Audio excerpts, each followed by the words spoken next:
Hello, Algebra 2 students.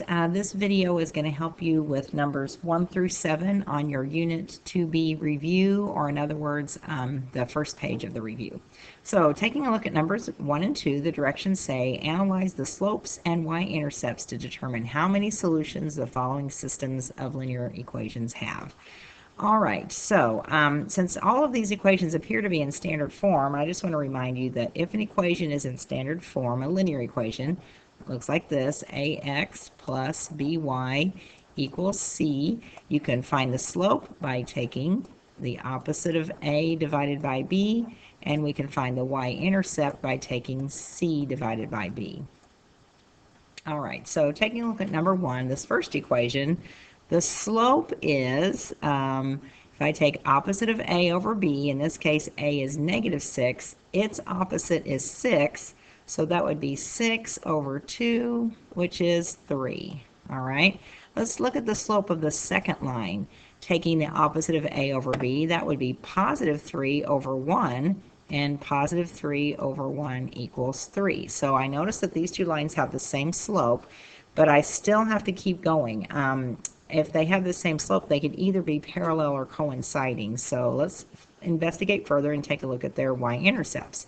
The first line, the y-intercept, I'm going to take c over b, or in this case it would be 2 over 2. 2 over 2 is equal to 1. And the second line, its y-intercept, taking c over b, that would be -5 over 1, which is -5. So I see that these two lines have the same slope, but different y-intercepts. They must be parallel. So there are no solutions. Parallel lines will never touch each other. So therefore, there will never be a point that lies on both lines at the same time, which means there'll never be an xy pair that satisfies both of these equations at the same time. So same slope, different y-intercepts, the lines are parallel, there's no solutions. All right, taking a look at number 2, to find the slope, I'm going to take the opposite of a over b. In this case, a is -1, its opposite is +1, so I get a slope of 1/4. Okay, the second line, let's look at its slope. Let's take the opposite of a over b. In this case, it would be -2 over 1, which is -2. Okay, I can stop right there. I see the two lines have different slopes. Therefore, if they have different slopes, at some point they're going to intersect each other, and that's only going to happen one time. So therefore, there is one solution. All right, so find the slopes of the lines first. If they are different, you can stop. If they're the same, you need to investigate further and look at their y-intercepts. Okay, let's take a look at number 2. It says determine if the given point, -1, 6, is a solution to this system. Well, to be a solution, graphically, that would mean that this point lies on both lines at the same time. Algebraically, it means if I take -1 and put it in for x in both equations, if I put 6 in for y for both equations, and it works in both cases, we would say, yes, we have a solution. So let's start with our first equation, which is 3x plus 2y equals 9. I'm going to replace x with -1. So 3 times -1 plus 2 times y is 6. And then I'm wondering, I'm going to put a question mark here, is that equal to 9? So let's do the arithmetic. Arithmetic. 3 times -1 is -3, and then 2 times 6 is 12. Well, -3 plus 12 is equal to 9, so we know that this line, this point lies on the first line. But in order to be a solution to the system, we have to check out the second equation as well. It is x minus 4y is equal to -23. Okay, so I'm going to go back, replace x with -1. I'm going to replace y with 6, and we're going to see if that is equal to -23. Okay, doing the arithmetic, that would be -1, and then -4 times 6 would be -24. Well, -1 minus 24 more would be -25. Okay, so not equal to -23. So therefore, this point does not the coordinates of this point do not satisfy this equation. Graphically, that means this point does not lie on the line, so therefore it cannot be a solution. So since -1, 6 did not work both times, we would say No, it is not a solution. If it had worked in both equations for both systems, then we would have said yes. Okay, moving on to number 4, guys. This is one everybody should get right on the test. It says, what is the solution to the given system of functions, f of x and g of x? So looking at this data, we're going to assume that they're linear, but it really doesn't matter whether they're linear or not. A solution graphically would be a point that lies on the graphs of both of these functions at the same time. So just look at the data, and do we see any pairs that are the same? Well, look here, f of x has this data point. G of x has this data point. So that means that there is a point that algebraically would satisfy the equations, whatever they are, of both of these functions at the same time, and graphically a point that lies on both graphs at the same time. So we can say that 1, 2, 10 is a solution to this system of whatever kind of functions they are. Okay, easy problem. I hope you all get that right on the test. Number 5, another easy one. Find the solution to the systems of equations at the right. Well, it's 2 lines, okay? And look right here, I see a point that lies on both lines at the same time. The coordinates of that point, starting from the origin, I would go to the left 1 and down 2. So that would be -1, -2. So the solution to this system is -1, -2. Okay, another easy one.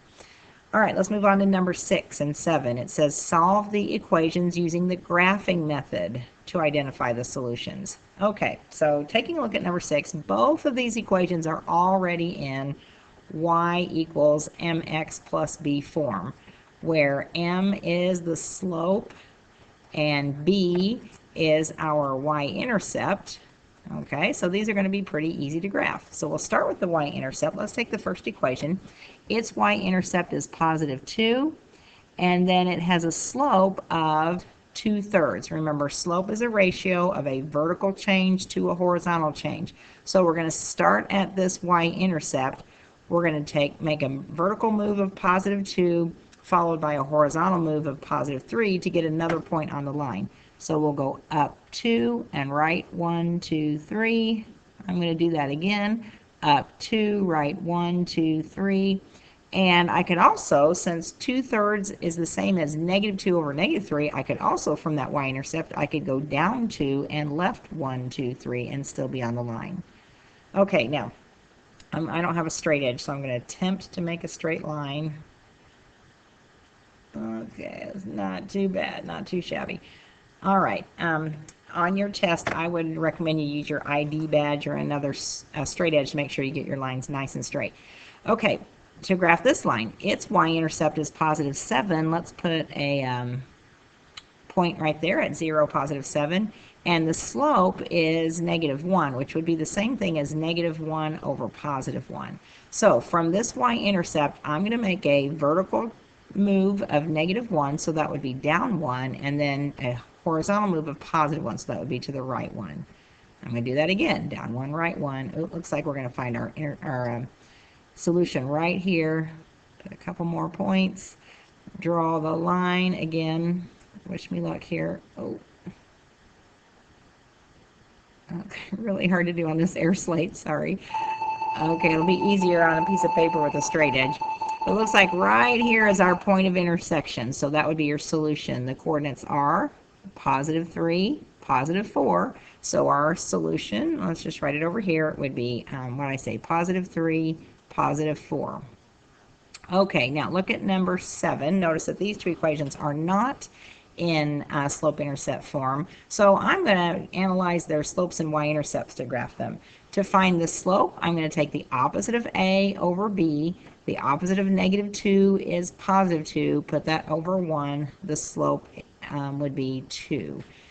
To find the y-intercept, I'm going to take c over b. That would be 1 over 1, and we get 1. Now, if you don't like finding the slope and y-intercept the way I just did, you can solve both of these equations for y. It'd be easy to do. Make them look like this and find their slopes and y-intercepts by looking at the equation. That works as well. The second one, we have a slope of, let's see, opposite of A over B. The opposite of positive 1 is negative 1. So that would be negative 1 over positive 1, which is negative 1. And then our y-intercept, C over B, negative 5 over 1 is negative 5. Okay, so our first line has a y-intercept of positive 1 and a slope of positive 2. Well, this is the same as 2 over 1, isn't it? All right, so from that y-intercept, I'm going to rise 2, move up 2, and go to the right 1. Do that a couple more times. Up 2, right 1. Up 2, right 1. Okay, so our first line looks something like that. All right, second line, it has a y-intercept of negative 5 and a slope of negative 1. Now this negative 1 is the same thing as negative 1 over 1. So from that y-intercept, I'm going to rise, this y-intercept, I'm going to rise negative 1, which means I'm going to move down 1 and then make a horizontal move of positive 1. That's to the right 1. Okay, so I can already see that since this line is not straight, I'm going to be in trouble here. But I'm going to use the slope to find the point. I bet that's our point right here of intersection. So I'm going to go back to the first line. Remember, it has a slope of 2. So from this, which is the same as negative 2 over negative 1. So from this y-intercept, I'm going to rise negative 2. I'm going to go down 2 and right 1. And then do it again. Down 2 and right 1. So there, right here is my point of intersection. See how important it is to draw a straight line? So I really recommend that you use a straight edge on the test. Your ID badge will work great. Okay. So, sorry about this mess up right here. Okay, here is our, I'll circle it, make it bigger. Here is our solution, our point where the two lines intersect. The coordinates of that point would be negative 2, negative 3. So our solution to this system is negative 2, negative 3. All right, so move on to the next video to get help with the next page of your review.